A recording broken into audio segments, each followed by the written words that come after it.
If you'd like to collect certain events such as usernames opening up your application or users or license keys logging into your application, you're going to want to use the KeyAuth log feature. So after KeyAuth app.init is where you're going to want to put in the log function. Here we'll do environment.username, so the computer's username opened program. So with this log, we're not going to get any credential or user tied to it because it's prior to any login.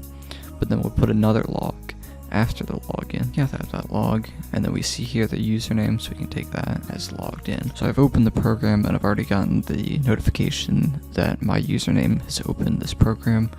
Now I'm gonna log in. There we go. And then we get the credential here, and then telling us that it is logged in. To collect a little bit more detail, we can set a Discord webhook. This will give us IP address and it will send it to Discord rather than the website, which gets deleted after a couple of months automatically. After creating a webhook, we're going to paste it in. And then we'll run the program again. A little bit more detail is then on the dashboard, and then also this will preserve longer than the dashboard. I hope you found this helpful. Thank you for using KeyAuth. Have a great day.